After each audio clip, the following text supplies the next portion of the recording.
বাউল নামের ফাউল আবুল সরকার বলেছিল আমার আল্লাহর বলে কথা ঠিক নাই, আল্লাহ এক মুখে কয় কথা বলে, এটার ভিডিও আছে। ওরে সর্বনাশ, এই বাংলার জমিনে দাঁড়ায় কোনো হিন্দু, কোনো বৌদ্ধ, কোনো খ্রিস্টান, কোনো ভিন্ন ধর্মের লোক আল্লাহ এবং রাসূলকে গালি দেওয়ার সাহস পানা। মুসলমান নামের কুলাঙ্গার, বাউল নামের ফাউল, এই বদমাইশের বাচ্চা আবুল সরকার আল্লাহর দোষ ধরতেছে। আর এখানে আবার মানববন্ধন করতেছে এক দলাইশা, আর সেখানে নাকি ফরহাদ মাজার যোগ দিয়েছে, বাংলাদেশের নাস্তিক বুদ্ধিজীবী ফরহাদ মাজার, এরা যোগ দিয়েছে, এরা আবুল সরকারের মুক্তি চাচ্ছে। আমি মনে করি যদি বাংলাদেশের রাজনীতির ময়দানে কোনো মুসলিম প্রেমিক মানুষ থাকেন, আল্লাহ ভীতু, বাউল নামের পাউল আবুল সরকারকে যাবজ্জীবন কারাদণ্ড দেওয়া উচিত। এর মুক্তি তো দূরের কথা, এর মুক্তি যারা চাবে তাদেরকেও পর্যায়ক্রমে গ্রেপ্তার করে ওদেরকে উপযুক্ত রিমান্ডে নেওয়া উচিত। যে এরা বিভিন্ন দেশ থেকে কত টাকা খেয়ে এই মুহূর্তে দেশের রাজনীতিকে ঘোলাটে করার জন্য এই ধরনের ফাইজলামি শুরু করে দিয়েছেন। অত্যন্ত দুঃখ লাগে ভাই, অত্যন্ত কষ্ট লাগে।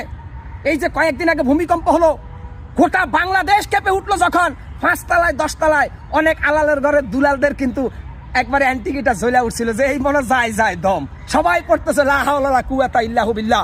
এটা হচ্ছে সতর্ক বার্তা, এটা শুধু ভূমিকম্প না, এটা আমার আল্লাহর শক্তির জানান দিয়েছে আল্লাহ। এরপরও জালেমের বাচ্চাগুলি কিভাবে ধর্মকে নিয়ে কটূক্তি করে, কিভাবে আল্লাহকে কটূক্তি করে, কিভাবে রাসূলকে কটূক্তি করে, এগুলো দেখার জন্যই কি আমরা 5 আগস্টে হাসিনাকে বিদায় করেছিলাম? আমরা তো জানতাম যে এগুলার পৃষ্ঠপোষকতাকারী হলো খুনি হাসিনা। এখন খুনি হাসিনা যাওয়ার পরে কিভাবে বাউল নামের পাউলেরা, বিভিন্ন ফকির দরবেশেরা আল্লাহ এবং রাসূল কোরআন অবমাননা করতেছে। আমরা যারা বাংলাদেশের মুসলমান, আমরা কি হিজলা? আমরা যারা বাংলাদেশের মুসলমান ধর্মে বিশ্বাস করি, আমাদেরকে হাতে ছুরি পড়তে হবে ভাই? না, আমরা শাহজালালের উত্তরসূরি, আমরা শরীয়তুল্লাহর উত্তরসূরি, আমরা তিতুমীরের উত্তরসূরি, আমরা মাওলানা আব্দুল হামিদ খান ভাসানীর উত্তরসূরি। কোন রাম, কোন বাম, কোন শাহবাগীদের কাছে মাথা নত করার জন্য তো 5 আগস্ট আমরা ঘটাই নাই। তাহলে কেন আজকে এই বাউল শিল্পী আবুল সরকার এই দৃষ্টান্ত দেখাচ্ছে?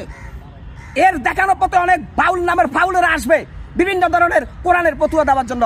আরে বেটা, বাউল শিল্পী তোরা মুত্তা ফানি লস না বেটা, তোরা ধুতি পরস বেটা, ঠিক মতো বেটা মুসলমানের ধর্মীয় পোশাক পরস না, তোরা ইসলামের জ্ঞান দেশ কেন বেটা? অনেকে দেখবেন অনেক শিল্পী স্টেজে গান করার আগে তারা কোরআন হাদিসের ব্যাখ্যা দেয়, ও জানেই না যে ইসলামে পর্দা করা জায়েজ। ওই এক মহিলা শিল্পী এসে কোরআনের কথা বলে, অথচ তার মাথার চুলগুলা ছেড়ে দেওয়া, তার নিজের কাছে ইসলাম নাই, সে কিভাবে ইসলামের জ্ঞান দেয়? শয়তান এদেরকে বলে তুই আমার বাপ না, তুই আমার দাদা।